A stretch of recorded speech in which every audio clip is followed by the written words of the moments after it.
sikap hidup seseorang dibentuk oleh keyakinan yang dimilikinya.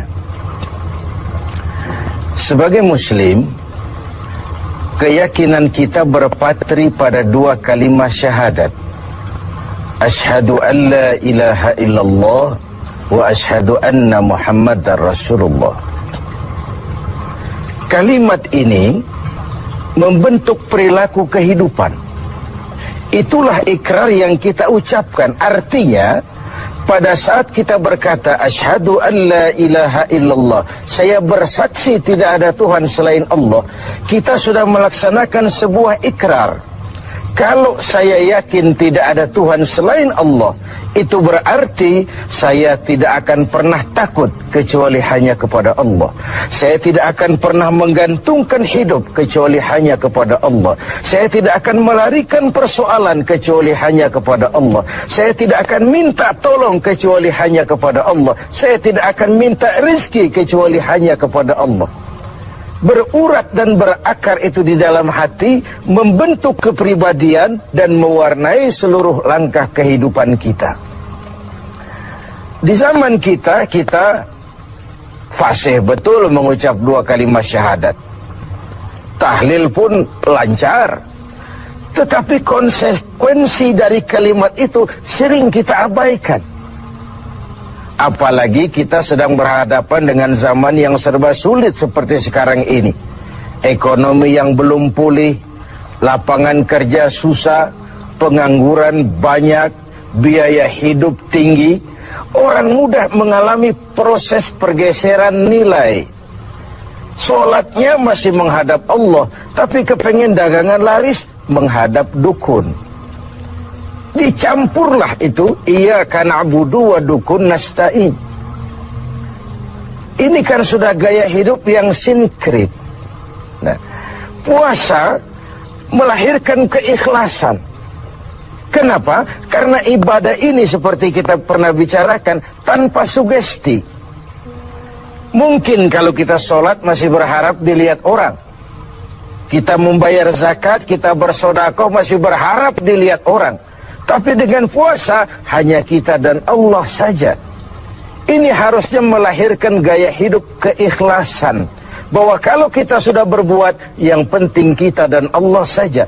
Mau dipuji orang atau tidak, mau didengar orang atau tidak, mau dilihat orang atau tidak, yang penting saya sebagai pelaksana sebuah ibadah dan Allah sebagai tempat tujuan kenapa ibadah ini saya laksanakan.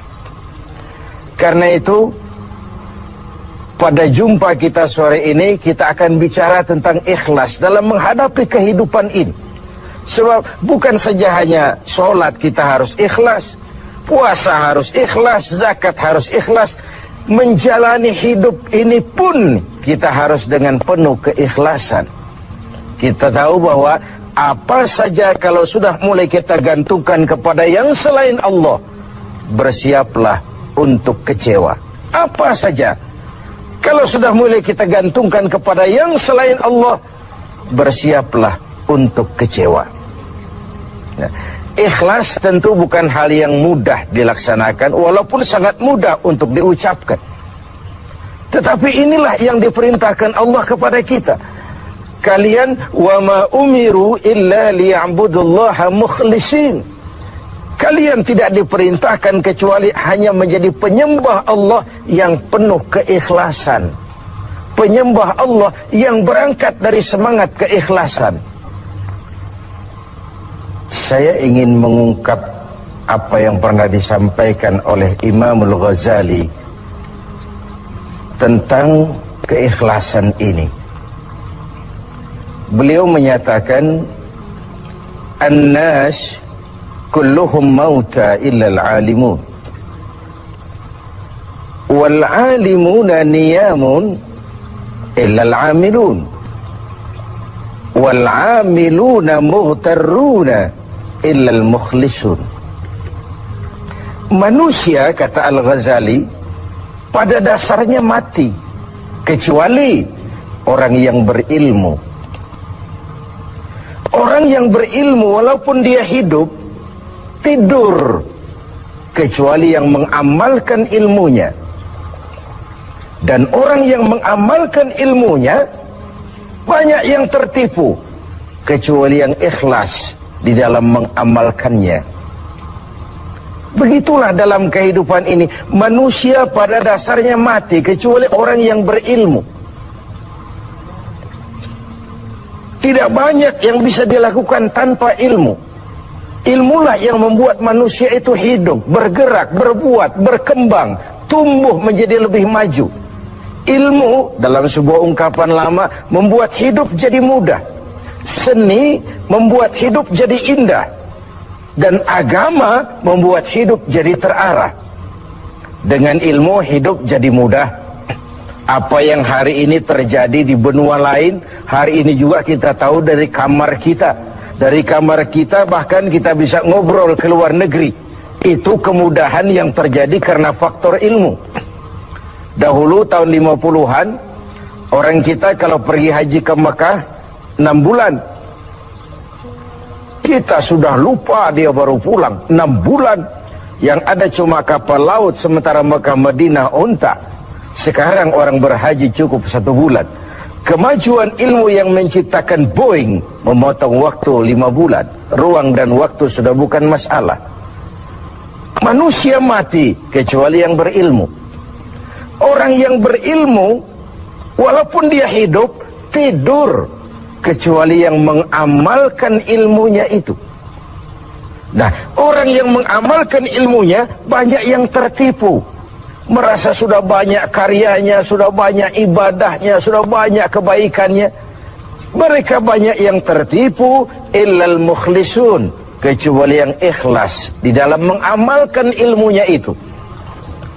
Ikhlas itu, itulah roh dari amal yang kita kerjakan. Amal tanpa ikhlas, jasad tanpa roh, mati nilai amal kita. Nah, dan iblis itu luar biasa.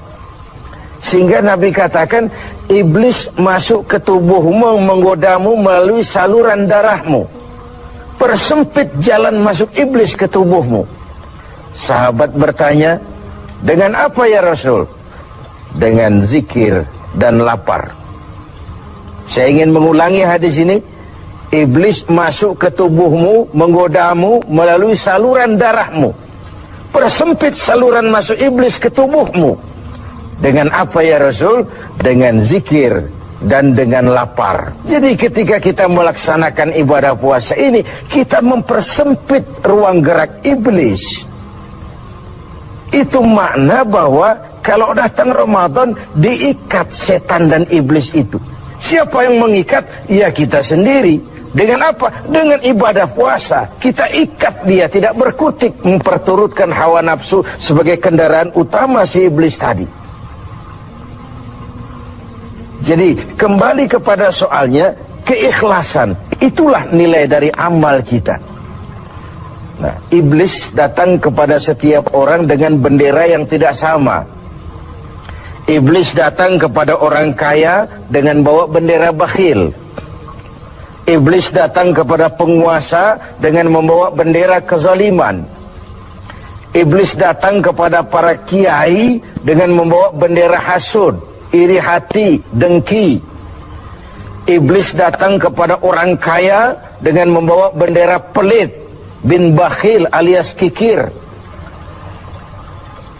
Strateginya berbeda, bergantung kepada yang didatanginya. Nah, kalau itu tidak terkena, ditanamkannya lah perasaan bangga. Ah, amalmu sudah banyak, kebaikanmu sudah banyak. Dihilangkanlah keikhlasan kita. Karena itu hadirin dan pemirsa, saya ingin menyampaikan sebuah potret tentang ikhlas ini.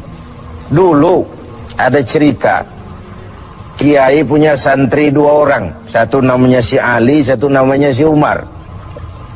Satu hari si Ali pergi ke kebun, nyabut singkong. Singkong tercabut, Ali melihat, ah ini singkong bagus sekali. Kalau dihadiahkan kepada Pak Kiai, senang hati beliau, ah tabarukan, cari berkah. Berangkat ke rumah Kiai bawa singkong. Sampai di rumah Kiai, Assalamualaikum Pak Kiai. Waalaikumsalam. Ada apa? Dari kebun Pak Kiai, saya jabut singkong, bagus sekali, saya ingat sama Kiai. Doakan saya Kiai. Oh, bawa masuk ke dapur, Li. Ali masuk ke dapur taruh singkong. Kiai bilang sama istrinya, Bu, Ali ini jauh-jauh datang kemari, hadiahkan kita singkong ini. Pulang kita kasih apa dia? Kata istrinya, Kiai, Bang, ada seekor kambing di belakang, hadiah pengusaha temporary sama kita. Daripada di sini tidak ada yang merawat, kan lebih baik dikasihkan si Ali. Siapa tahu dia pelihara berkembang biak jadi banyak nantinya. Jadilah itu. Ali permisi mau pulang, kata Kiai, Li, saya hadiahkan kau seekor kambing. Peliharalah, mudah-mudahan membawa berkah. Terima kasih Pak Yai. Pulanglah Ali dengan kambing seekor ini. Di jalan pulang ketemu temannya si Umar. Dari mana kau, Li? Dari rumah Kiai Umar. Itu kambing dikasih sama Kiai. Kenapa kamu dikasih kambing? Enggak tahu, saya datang cuman bawa singkong ke rumah Kiai, pulang dikasih kambing. Si Umar nih otak dagangnya jalan. Kalau Ali saja bawa singkong dikasih kambing, bagaimana kalau saya bawa duren? Jadi mampirlah si Umar ke pasar beli duren 3 buah, dibawalah ke rumah Kiai. Kiai, Assalamualaikum. Ada apa, Mar? Duren Kiai, ikhlas karena Allah, ikhlas Kiai, silakan. Oh, bawa masuk ke dapur, Mar. Umar taruh singkong taruh duren di dapur.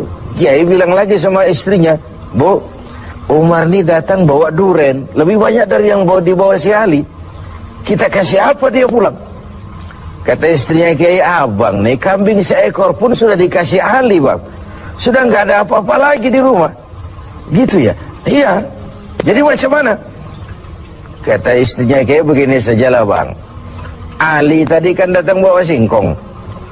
Lalu Umar nih daripada pulang tangan kosong, sudah singkong Ali saja kasihin si Umar. Begitu. Iyalah. Ya jadilah. Umar permisi mau pamit pulang, kata Kiai, Mar, ada singkong, kamu bawa pulanglah, saya hadiahkan sama kamu, rebus, mudah-mudahan bawa berkah buat kamu. Pulanglah si Ali bawa singkong nih kan. Jadi ini sebuah potret betapa si Ali yang ikhlas bawa singkong dapat kambing. Umar nih yang punya target bawa duren 3 pulang dapat singkong. Nah, jadi ini sebuah cerita bahwa apa saja kalau sudah kita mulai bukan karena Allah, bersiaplah untuk kecewa.